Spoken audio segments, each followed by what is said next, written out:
புறக்கணிக்கக்கூடிய இடத்துக்கு எதிர்க்கட்சிகளை தள்ளுனது ஆளுநர் ஆர்.என். ரவி. அவர் ஆளுநராக நீடிப்பது நியாயமில்லை, அவருடைய அழைப்பை ஏற்று அந்த விருந்துக்கு போகிறது சரியில்லை, அதனால் அந்த முடிவை எடுத்திருக்கோன்ற ஒரு பார்வையை திரு லெனின் முன்வைக்கிறார். இந்த புறக்கணிப்பை நீங்கள் எப்படி பார்க்குறீங்க? இது 2வது ஆண்டாக நடக்கக்கூடிய ஒரு புறக்கணிப்பு, இதை நீங்கள் எப்படி பார்க்குறீங்க? இல்லை, அதாவது மாநிலத்துக்கு ஒரு சுமூக உறவு அவசியம், ஆளுநருக்கும் அரசாங்கத்துக்கும். ஆனால் தமிழ்நாட்டை பொறுத்த வரைக்கும் தொடர்ந்து எதிர்க்கட்சி ஆட்சி செய்கின்ற ஒரு மாநிலமாக இருப்பதனால இந்த பிரச்சனை தொடர்ந்து நீடித்து கொண்டிருக்கிறது. திரு ரவி அவர்கள் பல சம்பவங்கள் நடந்திருக்கின்றன, அது எல்லாம் நம்ம எல்லோருக்குமே தெரியும். ஆளுநர் எவ்வாறு செயல்பட வேண்டுமோ அப்படி செயல்பட்டிருக்கிறாரா என்று கேட்டால் நிச்சயமாக இல்லை. அரசியல் கிட்டத்தட்ட ஒரு அரசியல் கட்சி தலைவரை போன்று அவருடைய செயல்பாடுகள் இருந்திருக்கின்றன. அது ரொம்ப வருத்தம் அளிக்கிற ஒன்று. அவருடைய டேர்ம் முடிந்து விட்டது. ஸோ இப்போ கிட்டத்தட்ட அவர் தொடரப்போகிறாரா, எவ்வளோ நாளைக்கு இருப்பார், இதெல்லாம் நம்ம பொறுத்திருந்து பார்க்க வேண்டிய விஷயங்கள். ஆனால் அடிப்படையாக ஒரு அரசாங்கம் ஆளுநர் இவ்வாறு தொடர்ந்து செய்து கொண்டிருக்கும் போது அவர்கள் தங்களுடைய எதிர்ப்பினை எப்படி தெரிவிக்க முடியும்? கடிதம் எழுதலாம், பேசலாம் அதை பற்றி. அதே மாதிரி இது ஒரு விதமான ஒரு ப்ரொட்டஸ்டாக நாம் பார்த்து கொள்ளலாம். இந்த தேநீர் விருந்துக்கு செல்லாதது முன்பு ஓரளவுக்கு ஒரு முரண்பாடு இருந்தது. ஏன்னா எப்படின்னா, அடுத்த இதில் ஒரு சந்திப்பில் ஒரு மீட்டிங்கில் போய் அவங்க 2 பேரும் கலந்துக்கிட்டு முதலமைச்சரும் ஆளுநரும் கலந்துக்கிற மாதிரி ஒரு சிச்சுவேஷன் இருந்தது. இப்போ கொஞ்ச நாளாக எக்ஸப்ட் மேஜராக பிரதமர் வர்றது அந்த மாதிரி ஏதாவது நிகழ்வு இருந்தாலே தவிர அத்தகைய நிகழ்வுகளும் இப்பொழுது இல்லை. ஸோ ஒரு பேரலல் ட்ராக்கில் கவர்னர் போயிட்டுருக்காரு.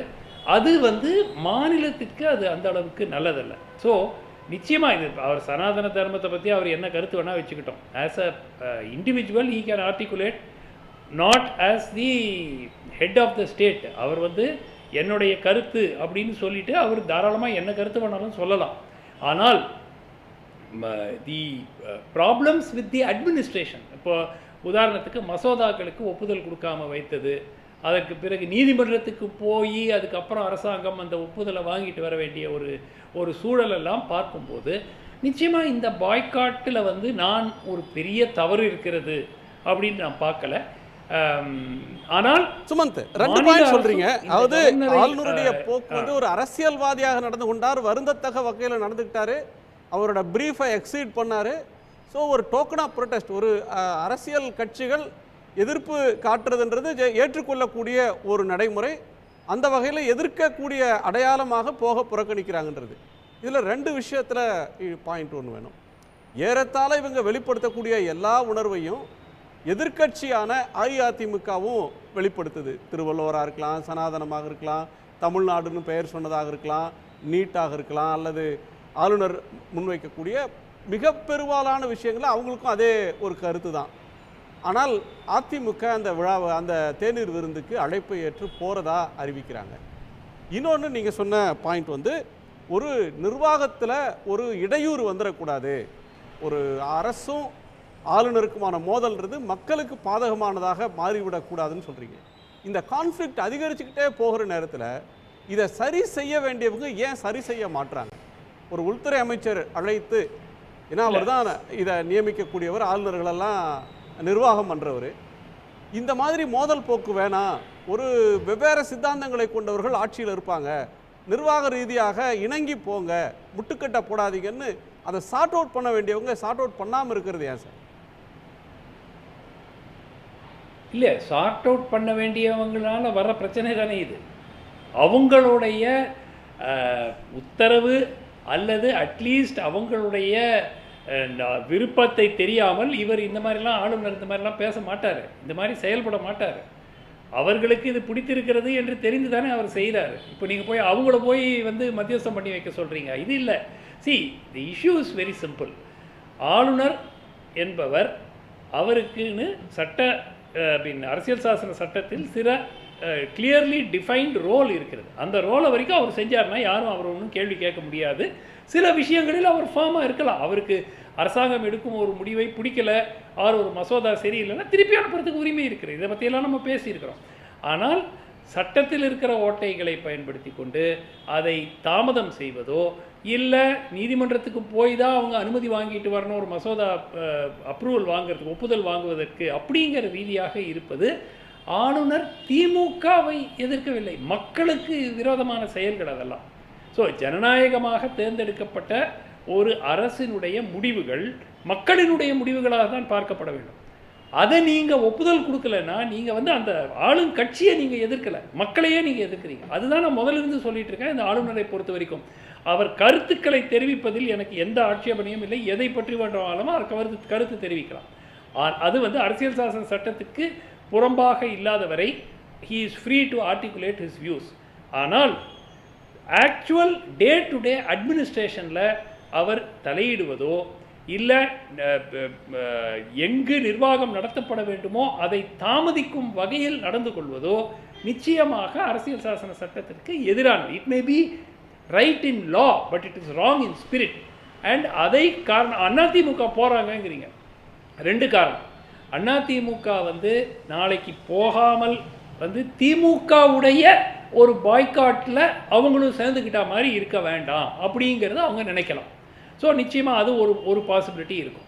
ரெண்டாவது, நிச்சயமாக பலர் கூறுவது இந்த மாதிரி வாய்ப்பே கிடையாது, இனிமேல் அதிமுகவுக்கும் பாஜகவுக்கும் எக்காலத்திலும் உறவு இருக்காது. நான் அப்படி நினைக்கல. நான் வெளிப்படையாகவே சொல்லியிருக்கேன். 2026 இரு கட்சிகளும் இங்கு அதற்கு முட்டுக்கட்டையாக இருக்கக்கூடிய மிகப்பெரிய சிக்கல் என்னன்னா, திரு அண்ணாமலையுடைய தலைமை.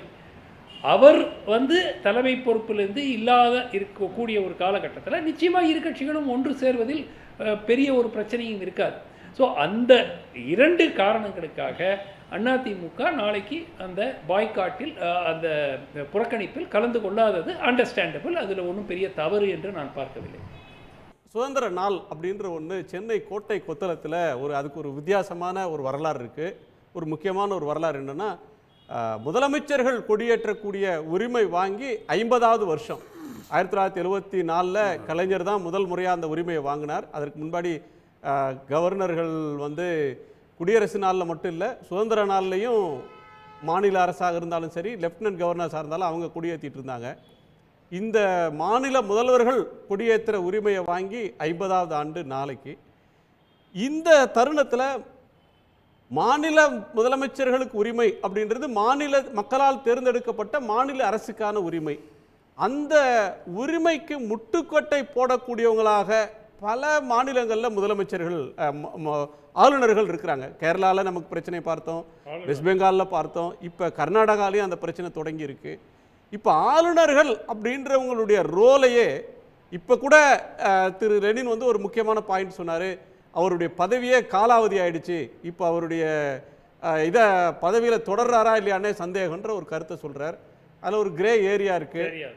அவருடைய பதவி காலம் தாண்டிடுச்சா, குறிப்பிட்ட கால வரம்பா, அல்லது அடுத்த கவர்னர் வரவர்களையும் தொடரலாமா, இப்படி ஏதோ சிக்கல்கள் இருக்குது. இதில் வந்து கவர்னர்ஸோட பவர்ஸ், ரோல், இதை வந்து ரீடிஃபைன் பண்ண வேண்டிய கட்டத்தை நம்ம நெருங்கிட்டு இருக்கிறோமா? இந்த பாய்காட்லாம் அதை சொல்லுதா? இல்லை நெருங்கலை, அதை தாண்டிட்டோம். 30 ஆண்டுகளுக்கு முன்னாடியே அது நம்ம வந்து அதை மாற்றி அமைக்க வேண்டிய ஒரு சூழல். நம்ம திருப்பி டாக்டர் அம்பேத்கரை பற்றி பேசுகிறோம், அரசியல் சாசன சட்டத்தை உருவாக்குனவங்க பேசுகிறோம். அவர்கள் நம்மளுடைய அரசியல்வாதிகள் இப்படி செயல்படுவார்கள் என்று அவர்கள் கனவுல கூட நினச்சிருக்க மாட்டாங்க.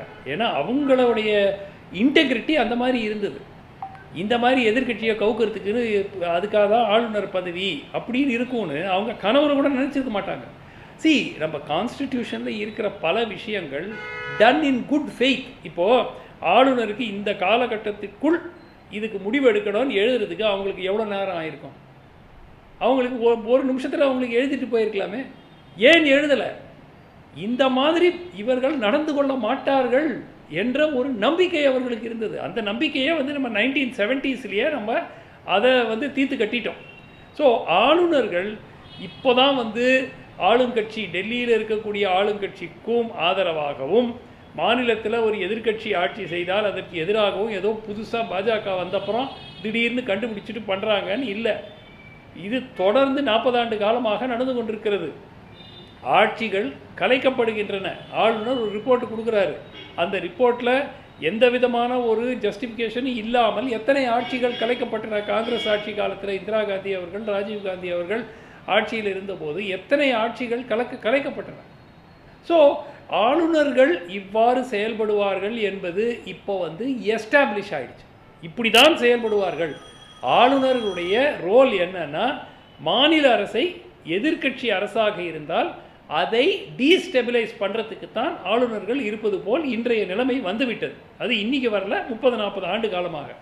நிச்சயமாக கான்ஸ்டிடியூஷனல் அமெண்ட்மெண்ட் கொண்டு வந்து ஆளுநர்கள் உடைய அதிகாரத்தை எவ்வாறு மாற்றி அமைக்க முடியும், அவர்களுக்கு இருக்கக்கூடிய அந்த ரோலை ரீடிஃபைன் பண்ண வேண்டிய காலகட்டம்.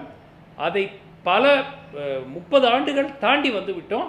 இப்போவும் செய்யலைன்னா இதே மாதிரி இப்போ சென்று கொண்டிருந்தால் டே டு டே அட்மினிஸ்ட்ரேஷனை ஒரு காலகட்டத்தில் பேரலைஸ் பண்ணுற அளவுக்கு, எந்த விதமான ஒரு அரசு இயங்க முடியாத அளவுக்கு முடக்க கூடிய நிலைமை பல மாநிலங்களில் வந்துடும், வர ஆரம்பித்து விட்டது. தமிழ்நாட்டில் மட்டும் இல்லை, பார்த்தோம். மகாராஷ்டிராவில் உத்தவ் தாக்கரே முதலமைச்சராக இருந்தபோது எப்படி அவருக்கு முட்டுக்கட்டை போட்டாங்க. ஆனந்த போஸ் எப்படி மம்தா பானர்ஜிக்கு முட்டுக்கட்டை, அதுக்கு முன்னாடி ஜெகதீப் டங்கர் எப்படி முட்டுக்கட்டை போட்டார். டெல்லியில் லெஃப்டினன்ட் கவர்னர் யாராக இருந்தாலும் அரவிந்த் கெஜ்ரிவாலுக்கு எப்படி முட்டுக்கட்டை போடுறாங்க. கேரளாவில் அரிஃப் முகமது கான் பினராயி விஜயனுக்கு எப்படி முட்டுக்கட்டை போடுறாரு. இதெல்லாம் பார்த்துக்கிட்டு தானே இருக்காங்க மக்கள்.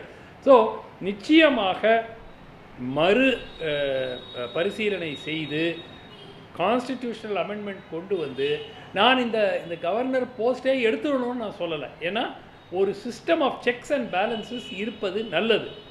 ஆனால் ஒரு பார்ட்டிசான் முறையில் ஆளுநர்கள் நடந்து கொள்வதை எவ்வாறு தடுக்க வேண்டும் அப்படிங்கிறது நிச்சயமாக பார்க்கணும். சன் நியூஸ் வாட்ஸ்அப் சேனலை ஃபாலோ செய்யுங்கள். QR கோடை ஸ்கேன் செய்து சன் நியூஸோடு இணைந்திருங்கள்.